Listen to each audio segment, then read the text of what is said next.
ഗുരുവിൻ്റെ പേരിൽ അപരത്വം ഉണ്ടാക്കരുത്, ദ്വേഷം ഉണ്ടാക്കരുത്, നമ്മളെല്ലാവരും മനുഷ്യരാണ്, ഒരുപോലെ തന്നെ സഹോദരങ്ങളാണ് എന്ന് ഉള്ള ഒരു ആ ഒരു മെസ്സേജിന്, ഗുരുവിൻ്റെ മെസ്സേജിന് ഗുരു നിന്ദ കാണിക്കരുതെന്നാണ് ഞങ്ങൾ പറയുന്നത്. SNDP യോഗം ജനറൽ സെക്രട്ടറി വെള്ളാപ്പള്ളി നടേശന്റെ വിദ്വേഷ പ്രസംഗത്തിനെതിരെ വ്യാപകമായിട്ടുള്ള പ്രതിഷേധമാണ് ഉയരുന്നത്. Sreenarayana Manavadharmam trust chairperson doctor G. Mohan Gopal media വണ്ണോടൊപ്പം ചേരുകയാണ്. സർ, നിരന്തരം വെള്ളാപ്പള്ളി നടേശൻ അദ്ദേഹത്തിൻ്റെ വിദ്വേഷ പ്രസംഗം തുടരുകയാണ്. യാതൊരുവിധ നിയന്ത്രണവുമില്ലാതെ അദ്ദേഹം അത് തുടരുകയും ചെയ്യുകയാണ്. ഞാൻ പറയാൻ ആഗ്രഹിക്കുന്നത്, ഈ അദ്ദേഹം ഇപ്പോൾ പറഞ്ഞ ഈ അതിരുകടന്ന മുസ്ലിം പ്രീണനം നടക്കുന്നു എന്ന് അദ്ദേഹം പറഞ്ഞു. ഇത് വാസ്തവത്തിൽ നമ്മൾ എത്രയോ വർഷങ്ങൾ കൊണ്ട് സംഘപരിവാർ പറയുന്ന, എല്ലായിടത്തും രാജ്യം മുഴുവൻ പറയുന്ന ഒരു വാദം മാത്രമാണ്. അപ്പോൾ ഇത് ശ്രീ വെള്ളാപ്പള്ളി നടേശൻ്റെ വ്യക്തിപരമായി പെട്ടെന്ന് കണ്ടുപിടിച്ച ഒരു പുതിയ കണ്ടുപിടുത്തമല്ല. അദ്ദേഹം ഇവിടെ എടുത്തു പറയുന്നത് സംഘപരിവാറിൻ്റെ വാദമാണ് ഇവിടെ എടുത്തു പറയുന്നത്. അപ്പോൾ അതെന്തുകൊണ്ട് ചെയ്യുന്നു എന്ന് വെച്ചാൽ അദ്ദേഹത്തിൻ്റെ വ്യക്തിപരമായിട്ടുള്ള ചില സർക്കംസ്റ്റാൻസസ് കാണണം. അത് അദ്ദേഹത്തിന് പല പ്രശ്നങ്ങളും, ഈ ബിസിനസ് സംബന്ധിച്ച പ്രശ്നങ്ങളുണ്ട്. ഇപ്പോൾ എല്ലായിടത്തും നമ്മുടെ രാജ്യത്തെ പല ബിസിനസ്സുകാരും ED, CBI, IT ഒക്കെ പേടിച്ച് കഴിയുന്ന സമയമാണ്. അപ്പോൾ അവരെ പ്രീണിപ്പെടുത്താൻ വേണ്ടി ഇദ്ദേഹം പറയുന്നു എന്ന് കരുതിയാൽ മതി. നമുക്ക് അതിൽ കൂടുതൽ ഇദ്ദേഹം പറയുന്നത് സീരിയസ് ആയിട്ട് എടുക്കരുത്. രണ്ടാമത്, SNDPയുടെ നേതൃത്വം ത്തിൻ്റെ ഈ ലീഗാലിറ്റിയെക്കുറിച്ച് വളരെ സീരിയസ് ആയിട്ടുള്ള ക്വസ്റ്റ്യൻസ് കോടതിയുടെ മുമ്പിൽ നിൽക്കുകയാണ്, ഹൈക്കോടതിയുടെ മുമ്പിൽ നിൽക്കുകയാണ്. അപ്പോൾ ഇവർ പ്രോപ്പറായിട്ട് ഇലക്ഷനൊന്നും നടത്തിയിട്ടില്ല, ഇവർക്ക് വാസ്തവത്തിൽ ആ അധികാരത്തിലിരിക്കാൻ, ആ സ്ഥാനങ്ങളിലിരിക്കാൻ അധികാരമില്ല എന്നുള്ള വാദങ്ങൾ വളരെ സീരിയസ് ആയിട്ട് കോടതിയുടെ മുമ്പിൽ നിൽക്കുകയാണ്. കോടതി ഇലക്ഷൻ നടത്തണം എന്ന് പറഞ്ഞിട്ടുണ്ട്, അത് പ്രകാരം നടക്കുന്നില്ല. അപ്പോൾ ഇവർ SNDPക്ക് വേണ്ടി, SNDP എന്ന് പറഞ്ഞാൽ വളരെ മഹത്തായിട്ടുള്ള ഗുരു അനുഗ്രഹിച്ച ഒരു പ്രസ്ഥാനമാണ്, അതിനു വേണ്ടി ഇവർ സംസാരിക്കുന്നൊന്നും നമ്മൾ കരുതേണ്ട ആവശ്യമില്ല. ഇവരുടെ അഭിപ്രായം, ഇവരുടെ ഇൻട്രസ്റ്റ് അനുസരിച്ച് സംസാരിക്കുന്നു.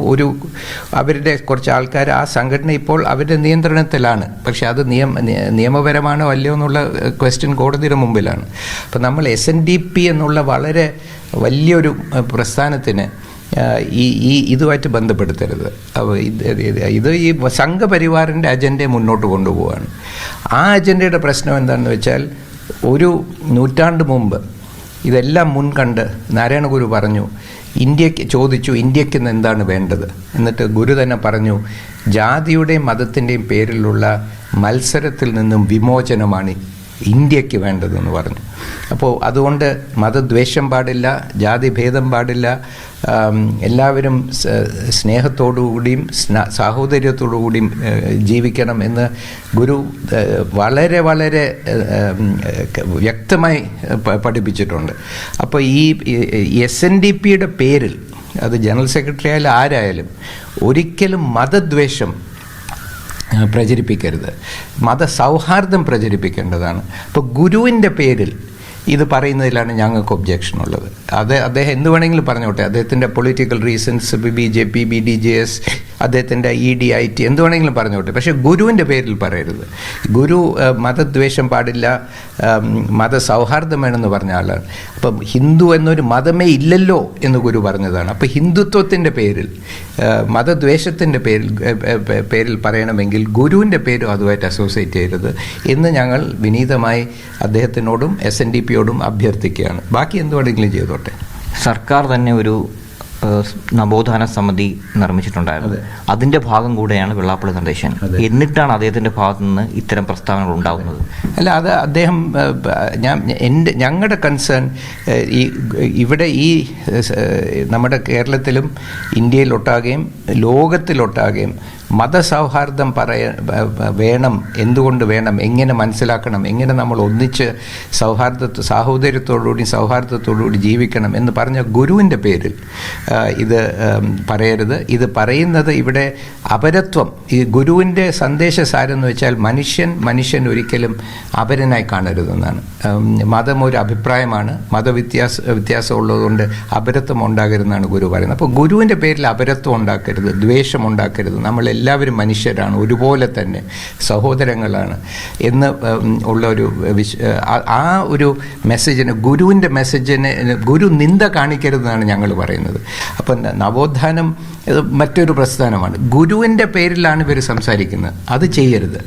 എന്നാൽ ഗുരുവിനെ വിട്ടിട്ട് ആ സ്ഥാനങ്ങളൊക്കെ വിട്ടിട്ട് സംഘപരിവാറിൽ ചേർന്നിട്ട് ആ മതദ്വേഷം അവർ പ്രചരിപ്പിക്കണമെങ്കിൽ നമുക്ക് പൊളിറ്റിക്കലി അത് കൗണ്ടർ ചെയ്യാൻ ഒക്കുമല്ലോ. പക്ഷേ ഇത് ശ്രീനാരായണ മൂവ്മെൻറ്റ് ഒരിക്കലും ഒരു മതദ്വേഷത്തിൻ്റെ മൂവ്മെൻറ്റായി മാറിയാൽ അത് ഗുരുവിനോടുള്ള വലിയൊരു വഞ്ചനയായിരിക്കും. ആദ്യമായിട്ടല്ല അദ്ദേഹം നടത്തുന്നത്. അദ്ദേഹം ചിലപ്പോൾ ഇതേപോലെ മതദ്വേഷം പറഞ്ഞിട്ട് കുറച്ച് നാൾ പിന്നെ പറയാതിരിക്കും. ഇപ്പം വീണ്ടും ഈ തെരഞ്ഞെടുപ്പൊക്കെ കഴിഞ്ഞ ശേഷം വ്യാപകമായിട്ട് അദ്ദേഹം ഇത് പറയുകയാണ്. അപ്പോൾ ഒന്നുകിൽ ഈ പറയുന്ന സാർ നേരത്തെ പറഞ്ഞ പോലെ എൻഫോഴ്സ്മെന്റ് ഡയറക്ടറേറ്റിനോ CBI ഒക്കെ അദ്ദേഹം ഭയപ്പെടുന്നുണ്ടോ തന്നിലേക്ക് എത്തുമെന്ന്? അത് അദ്ദേഹത്തിനെ അറിയാവുള്ളൂ. പക്ഷേ എല്ലാവരും ഇവിടെ വലിയൊരു ഭയമുണ്ടെന്ന്. ഒരു ചീഫ് മിനിസ്റ്റർ ജയിലിലാണ്, എത്രയോ ആൾക്കാർ ജയിലിലാക്കിയിരിക്കുന്നു. ആ സമയത്ത് എല്ലാവർക്കും ഭയമുണ്ട്, വലിയൊരു ഭയമുണ്ട് ഈ രാജ്യത്ത്. ആ ഭയം ഇദ്ദേഹത്തിനുണ്ടോ ഇല്ലയോ എന്ന് ഇദ്ദേഹത്തിനെ പറയാനൊക്കെ ഉള്ളൂ. പക്ഷേ ഇപ്പോഴത്തെ റൂളിംഗ് പാർട്ടി, യൂണിയൻ റൂളിംഗ് പാർട്ടിയെ ഒരു പ്രീണിപ്പെടുത്തിയാൽ അതിൽ നിന്ന് കുറച്ച് പ്രൊട്ടക്ഷൻ കിട്ടും എന്നുള്ളൊരു പ്രതീക്ഷയുണ്ടല്ലോ. ഇപ്പം പരക്കെ നമുക്കറിയാമല്ലോ, എൻക്വയറി ഉള്ള ആൾക്കാർ അവരുടെ പാർട്ടിയിൽ ചേരുമ്പോൾ ഉടനെ എല്ലാം നിൽക്കുകയല്ലേ. അപ്പോൾ അതൊരു ഫാക്ടറാണ്. അത് ഇദ്ദേഹം അങ്ങനെയാണല്ലോ എന്ന് അദ്ദേഹത്തിൻ്റെ അടുത്ത് ചോദിച്ചാലേ ഒക്കെ ഉള്ളൂ. ഞങ്ങളുടെ ഇൻട്രസ്റ്റ് എന്താണ്? ഈ വ്യക്തിപരമായിട്ടുള്ള ഇൻട്രസ്റ്റ് അല്ല. ശ്രീനാരായണ പ്രസ്ഥാനങ്ങൾ എന്നും മതസൗഹാർദ്ദത്തിനും സാഹോദര്യത്തിനും വേണ്ടി നിൽക്കണം. അതിനാണ് ശ്രീനാരായണ ഗുരു നിന്നത്. ശ്രീനാരായണ ഗുരു അതിനു വേണ്ടി ഒരു ഫിലോസഫി, നമ്മൾ മതത്തിനെ എങ്ങനെ മനസ്സിലാക്കണം. ആലുവ സർവമത സമ്മേളനത്തിൻ്റെ അവസാനം ഗുരു പറഞ്ഞു, മതത്തിൻ്റെ പേരിൽ കലഹിക്കേണ്ട ഒരു ആവശ്യവുമില്ല. എല്ലാ മതങ്ങളുടെയും പരമ ഉദ്ദേശം ഒന്നാണ്, ആധ്യാത്മികമായ ഏതെങ്കിലും ഒരു റിയലൈസേഷൻ. അതാണ് എല്ലാ മതങ്ങളുടെയും പരമ ഉദ്ദേശം. അതിൻ്റെ പേരിൽ കലഹിക്കേണ്ട ആവശ്യമില്ല. ഇതാണ് ഗുരുവിൻ്റെ ലെഗസി, ഇതാണ് ഗുരുവിൻ്റെ മെസ്സേജ്. ഞങ്ങൾ പറയുന്ന ഈ മെസ്സേജാണ് നമ്മൾ ഫോക്കസ് ചെയ്ത് നമ്മൾ ഈ രാജ്യത്തെ ഏറ്റവും ഈ വലിയൊരു മതദ്വേഷത്തിൻ്റെ കൗണ്ടർ ഇതാണ്. അപ്പോൾ ഇപ്പോൾ ഇഷ്യൂ ഇദ്ദേഹം എന്താണ് റേസ് ചെയ്തത്? ഈ 5 മുസ്ലിം രാജ്യസഭാ സീറ്റുകൾ കൊടുത്തു എന്നുള്ള വിഷയമാണല്ലോ റേസ് ചെയ്തത്. അത് നമ്മൾ നോക്കുകയാണെങ്കിൽ 9 സീറ്റുണ്ടെങ്കിൽ ആനുപാതികമായി നോക്കുകയാണെങ്കിൽ 5 ഹിന്ദു, 2 മുസ്ലിം, 2 ക്രിസ്ത്യൻ, റഫ്ലി നമുക്കങ്ങനെ ചെയ്യാം. അങ്ങനെ 5 ഹിന്ദു എടുത്താൽ 5 ഹിന്ദുയിൽ ഒരു സ്ഥാനം വേണമെങ്കിൽ ഹിന്ദുക്കളുടെ ഇടയിൽ ഒരു 20% വേണമല്ലോ. അപ്പോൾ ആ 20% നമുക്ക് സെൻസസ് ഇല്ലാതെ ഈ മുന്നോക്ക ഹിന്ദു ഗ്രൂപ്പിനുണ്ടോ ഇല്ലോ നമുക്കറിയില്ല. പക്ഷെ എന്നാൽ എല്ലാവർക്കും പ്രാതിനിധ്യം വേണം. അവർക്ക് ഒരു 5-ൽ 1 മുന്നോക്കർക്ക് കൊടുത്താൽ ബാക്കി 4 ഇവിടുത്തെ പിന്നോക്കർക്കും ഷെഡ്യൂൾ കാസ്റ്റ്, ഷെഡ്യൂൾ ട്രൈബിനുള്ളതാണ്. അപ്പോൾ അവരുടെ ഇടയിൽ ഈ മത ദ്വേഷം ഇല്ല. അവർക്ക് എന്ന് വെച്ചാൽ നമുക്കറിയാവുന്നുള്ളത് ഈ OBC, SC, ST ഈ വിഭാഗങ്ങളിൽപ്പെട്ട ആൾക്കാർ തന്നെയാണ് ഇന്ന് മറ്റൊരു മതം സ്വീകരിച്ചു എന്നേ ഉള്ളൂ. പക്ഷേ നമ്മുടെ തന്നെ ഒരു ജനതയാണ്, ഒരാൾക്കാരാണ്, നമ്മുടെ ഫ്ലെഷ് ആൻഡ് ബ്ലഡാണ്. അവർ നമ്മുടെ സഹോദരങ്ങളാണ്, ലിറ്ററലി നമ്മുടെ സഹോദരങ്ങളാണ്, അല്ലാതെ വെറും ഒരു ഫിലോസോഫിക്കലി അല്ല. അപ്പോൾ അവരൊരു മതത്തിനെക്കുറിച്ചുള്ള ആധ്യാത്മികത അഭിപ്രായം മാറിയതുകൊണ്ട് അവരൊരിക്കലും അപരന്മാരാകുന്നില്ല. അപ്പം ഈ 4 സീറ്റിൽ 3 സീറ്റ് ഞങ്ങൾ മുസ്ലിംസിന് കൊടുക്കണം. ഇന്ന് ഇന്ത്യയിൽ യൂണിയൻ മിനിസ്ട്രിയിൽ 20 കോടി വരുന്ന ഒരു ജനതയ്ക്ക് യൂണിയൻ മിനിസ്ട്രിയിൽ ഒരൊറ്റ പ്രതിനിധിയില്ല. ലോക്സഭയിലും രാജ്യസഭയിലും 4-5% ആൾക്കാരുള്ളൂ. അപ്പോൾ മുസ്ലിംസിന് വോയിസ് ഇല്ല. ആ സമയത്ത് ഇവിടുത്തെ OBC, SC, ST വിഭാഗത്തിനുള്ള ഓഹരി, രാജ്യസഭയിൽ ഓഹരിയിൽ അതിൽ 4 സീറ്റിൽ നിന്ന് 3 സീറ്റ് ഞങ്ങൾക്ക് മുസ്ലിംസ്, ഞങ്ങളുടെ തന്നെ സഹോദരങ്ങളായ മുസ്ലിംസിന് ഞങ്ങൾക്ക് ആ ഒരു ശബ്ദം പാർലമെൻറ്റിൽ കൊടുക്കണം എന്ന് ചെയ്യുന്ന ഒരു ചെറിയൊരു സംഭാവന മാത്രമാണിത്. ഇത് പ്രീണനമല്ല, നമ്മുടെ ഉത്തരവാദിത്വമാണ്.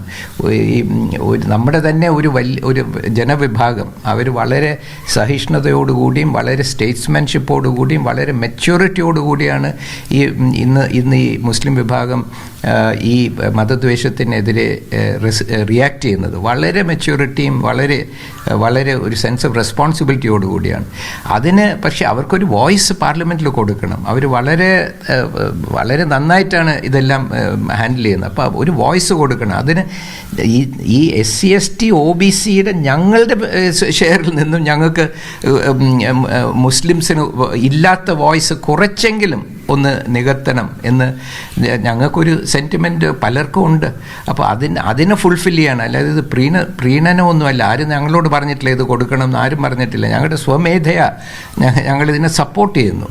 അപ്പം ഞാൻ സപ്പോർട്ട് ചെയ്യുന്നു, ഞങ്ങളെല്ലാവരും സപ്പോർട്ട് ചെയ്യുന്നു. ഇതിനേക്കാളും കൂടുതൽ കുറച്ച് പേര് എൻ്റെ അടുത്ത് വിളിച്ചു 9 സീറ്റും ഇവർക്ക് കൊടുക്കണം എന്ന് വെച്ചാൽ കേരളത്തിന് ഇതല്ലേ ചെയ്യാൻ ഒക്കുള്ളൂ.